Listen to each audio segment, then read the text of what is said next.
Okay, if y'all are tuning in, we are back with another Changing Channels. My name is Caitlin Leggett. I am here with WUNC's Changing Channels. We talk to artists and influencers alike and, just get their take on what's going on.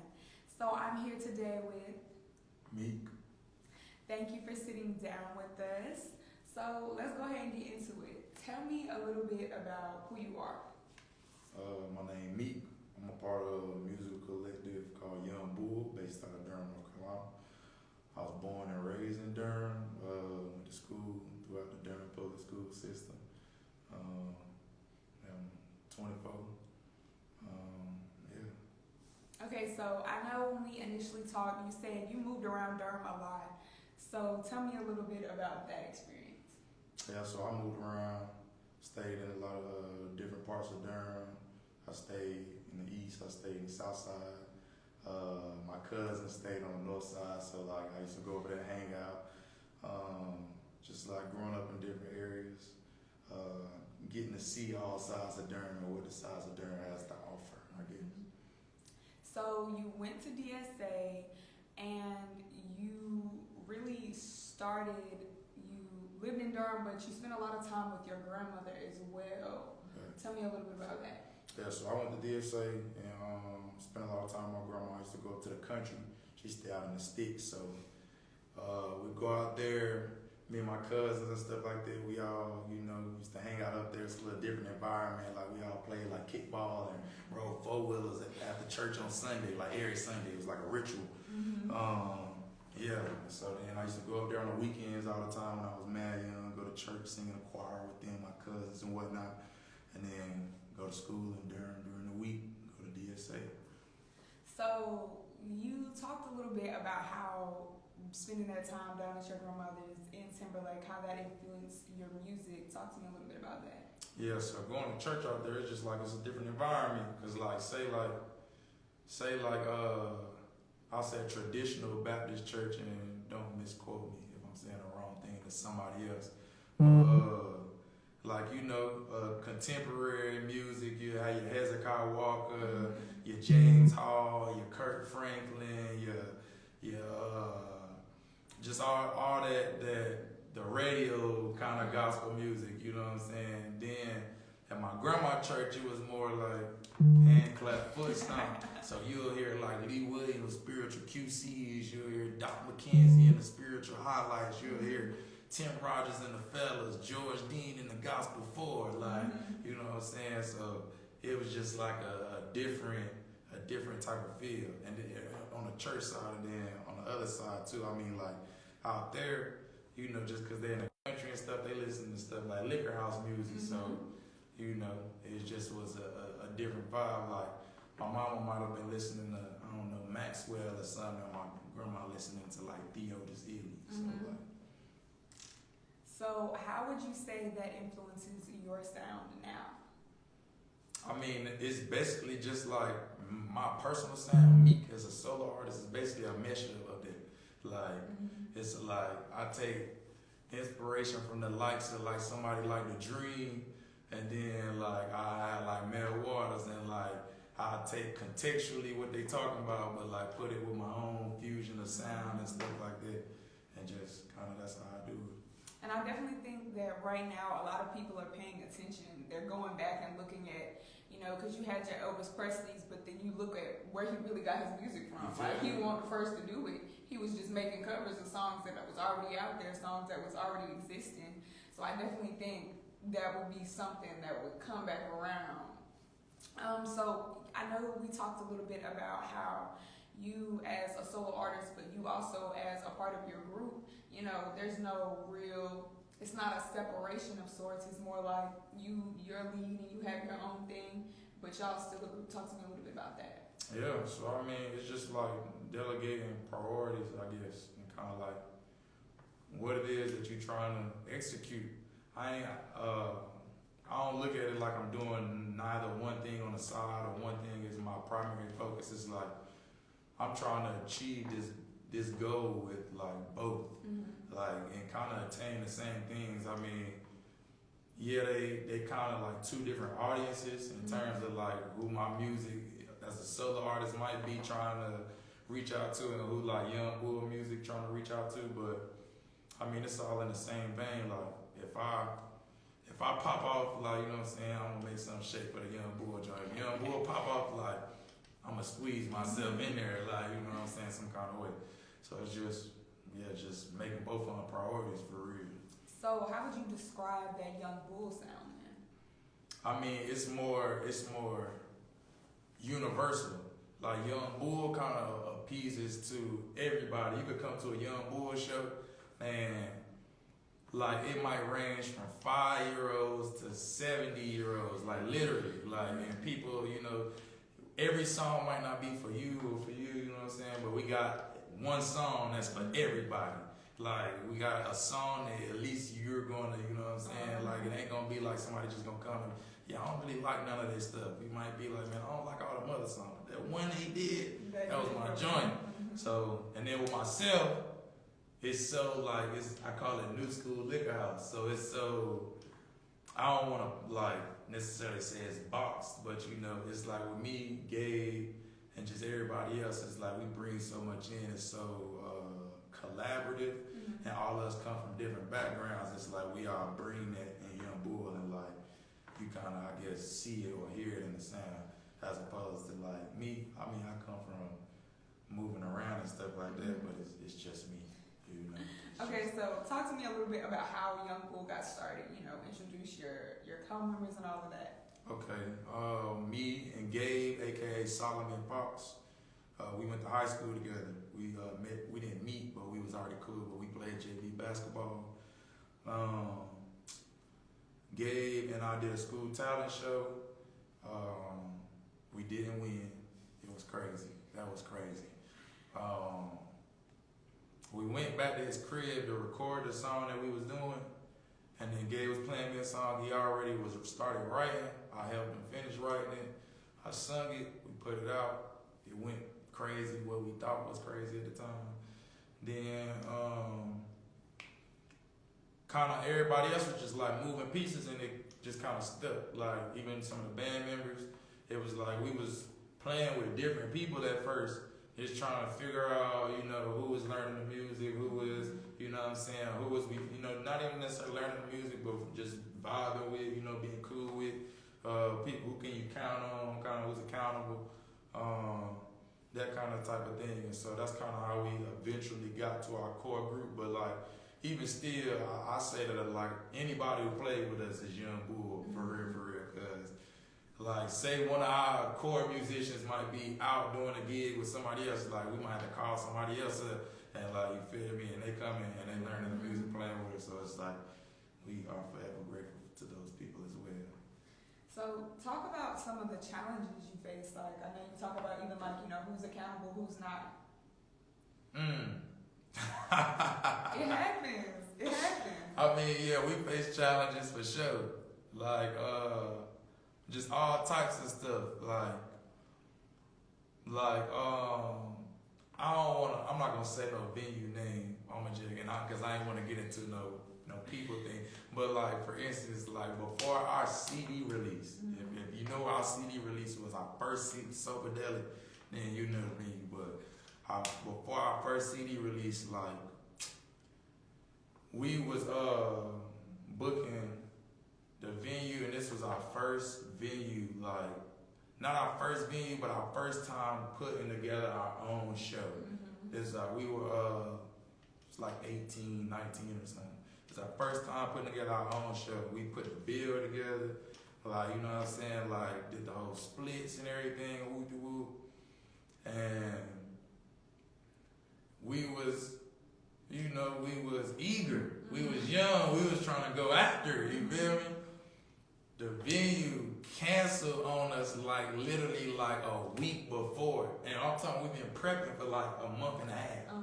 They canceled on us because they was like, man, y'all youngins, y'all don't know what y'all feel me? Y'all unprofessional, whoop-de-whoop. We ended up getting it, like, you feel me? And us swindling them back into it, but it was just like, just little stuff like that. You know, even before that show, like, they could tell you we was in rehearsing before the show. I'm rehearsing, me, my cousin, and Gabe's little sister. We got 3 laptops. We burning our CDs, slapping the stickers on them, putting them in the disc, like before the show, like in rehearsal, like. You feel me? So I mean, yeah, just the hardships, I guess, of being independent, for sure. You know what I'm saying? So would y'all say, like, as a group, because I mean, y'all were young starting out, so did y'all have like any influences? You know, maybe anybody that was helping move it along, giving you a blueprint?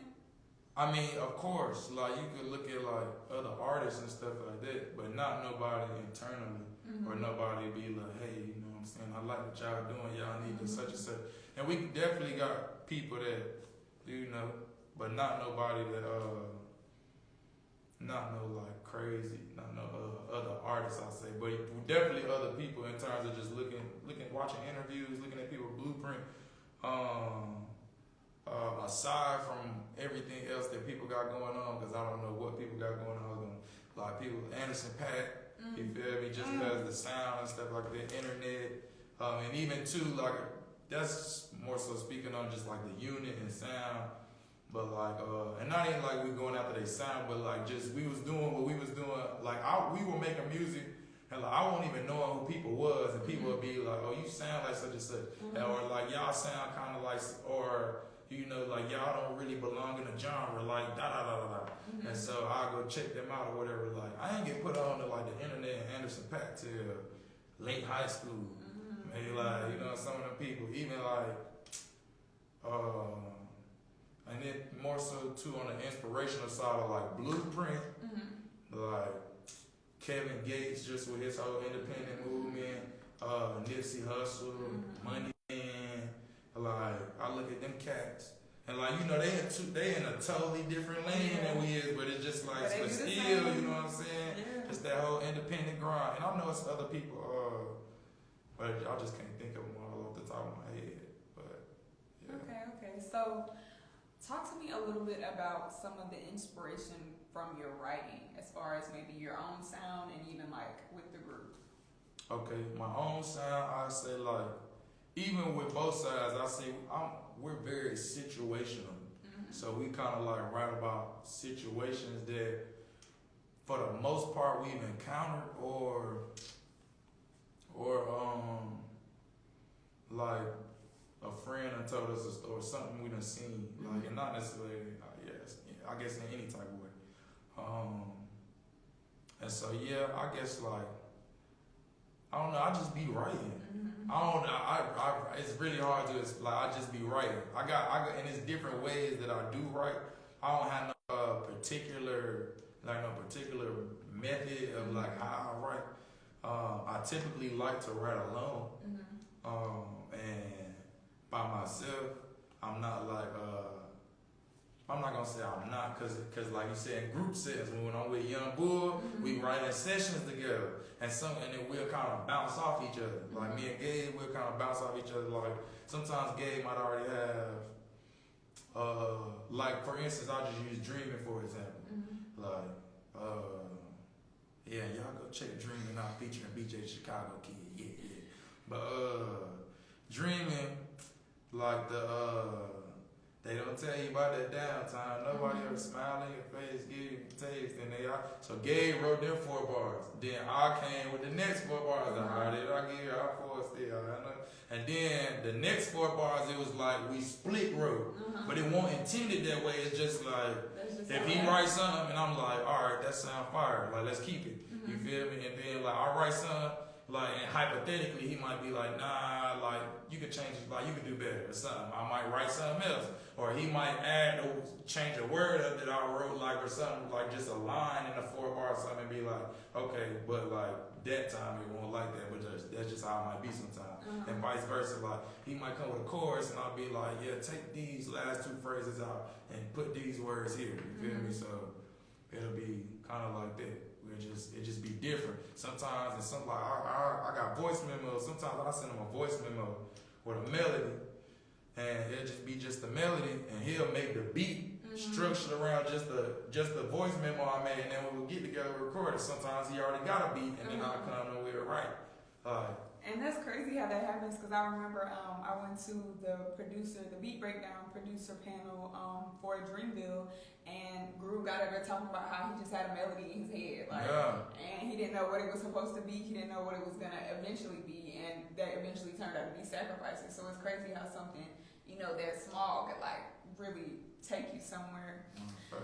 I definitely agree also with that writing because I think even me with my poetry, like, if my life is going great, my lyrics ain't gonna be, I ain't gonna have too much to talk about. But the trauma is like, oh, that's where I draw on. That's what gave me my book. So I definitely feel that. Talk to me a little bit about, what's next for you. What's next? Big teams. Yeah, but nah. I mean, more music. I'm about to take the big. I'm about to take a big leap. I can't tell everybody where. Y'all just gonna have to find out when you see me post it. But yeah, I'm about to relocate. You feel me? It's time. Infiltrate, educate, vacate. You feel me? I ain't gonna be gone too long. Cause you feel me? Cause what's next? One big thing that's next. You feel me? What's next is paying it forward, regardless. Feel me? That's like one of my ultimate goals. I forgot to say that when we talked the other day. I didn't want to jump quick. I don't want to jump the gun, but I just want to pay it forward. It's like what's next. I'm just trying to pay it forward for real. Cause I remember, you feel me? Like, I'm from the city. Like, I grew up like inner kid from the city. Like, I ain't not to make nobody's seem no kind of way by me saying this, but I grew up a certain kind of way, you feel me? Like, a lot of stuff wasn't afforded to like people around me, so opportunities and stuff like that, and just doing all that I'm able to do and seeing that I've been able to see, and I ain't seen it all. I ain't really seen a lot, but it's like I seen a lot more than cats that like I be with, so it just be like I'm trying to pay it forward, so that way just jits that come up under us and stuff like that got more opportunities for real, like got more spaces to be able to express themselves in whatever medium they would like to, outside of sports and music for real, you know what I'm saying? Like, however, because that's the kind of agenda, you know what I'm saying, in sports and music, you know what I'm saying? So I'm just trying to pay it forward, like, in any way, but definitely in music, of course, but I just want to pay it forward. Okay, so, I mean, even thinking about that, let's say, you go off to where you're going, you do your thing. For sure. And let's say you come back, what would you want to, implement in the city? One thing that I'm trying to do now, and you feel me, y'all watching, help me, you feel me, or tell somebody if they can help. I'm just trying to, I'm super at the, starting point, help me, but I've been talking to my homie, we've been looking at starting like a non-profit, for kids that can't afford instruments at school and might be dissuaded by maybe dissuaded was the wrong word, but just not getting in band or something because they can't afford an instrument. Because I was a kid, I played sax for 7 years. So when I played saxophone, I think somebody gave me a saxophone at 9th grade. So I ain't have to pay for one no more. But I remember my mama was, you feel me, busting her tail, you feel me, trying to pay that music and arts bill off, you know what I'm saying? So just stuff like that to be able to donate instruments to the schools so that way kids could be able to play instruments. I think that's really important, especially because the city produces a lot of creatives, whether it's art, music, photography. The city has a lot of talent, but there are a lot of disparities. People don't have the resources. I know even when it comes to, because you have your more accessible sports, so you might have basketball, you can find a ball in a hoop anywhere. But I know even me, I play volleyball. That's expensive. It's an investment. That is expensive that you're hoping pays off on the back end. So I definitely could see that. One last thing. Okay, so I know we've talked a lot about, the music and being from the city, but, who are you outside of the music, really? I'm a cool guy. I'm a foodie. You feel me? I might not look it, you know what I'm saying? But I like to eat, you know what I'm saying? I like having a good time. I really be working and chilling. Or I just be working and chilling, staying out the way. I'm a stay out the way guy. You feel me? When you from the city for real, you know it's just, you know what I'm saying, it's just cool to stay out the way. You feel me? You make it farther that way. You know, yeah, I just be, feel me? We was talking about skating. You feel me? I like to skate. You feel me? I'm Until like, I see it, I might believe it. listen, no gas. I'm not lying to you. Like, I ain't skated in a little brick. Like, you feel me? I got my own joints. I ain't skated in a brick.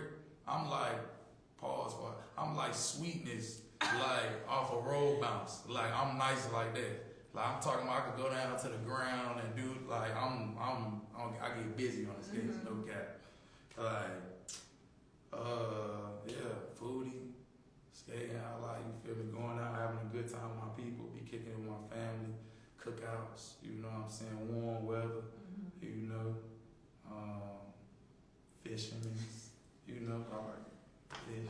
The Timberlake, like. You know, yeah. You know, oh, you feel me? If you ever need some sausage, no funny. Man, Slaughterhouse, man, catch me in November, December. We got the 2-pound bags going for $10. My fault, not $10. I'm lying, $12. It's $12. I don't think we've ever had a hog plug on here, so. Feel me? We got mild plus. You feel me? Hot, whatever. We'll grind that deer up for you too. No cap. Okay, so last thing. Tell everybody, you know, where they can connect with you, where they can hear your music. You know, what's popping next. Y'all can find us on socials at Young Bull Music. All our words are spelled correctly. YOUNG BULLMUSIC. You can find all our music, the collective music, on all streaming sites: Apple Music, Spotify, Tidal, SoundCloud, Audio Mac. If you need me to burn a CD, I got you. At Young Bull, also spelled correctly, YOUNG space BULL. You can find me on socials at Uncle Mique. Feel me? Uncle, spelled like Uncle. Mique, MIQUE. You can find my music on all platforms, MIQUE. I got a project out called How You Want It. Young Bull, we got a couple projects out. Just dropped some singles not too long ago. So yeah, y'all check them out, and y'all can find us on YouTube, Young Bull Music. We got music videos. Subscribe to our channel. You know what I'm saying? You feel me? Y'all keep tapping in to what she doing. Thank y'all so much for tuning in, and thank you so much for sitting down with us. Appreciate you for having me. Okay.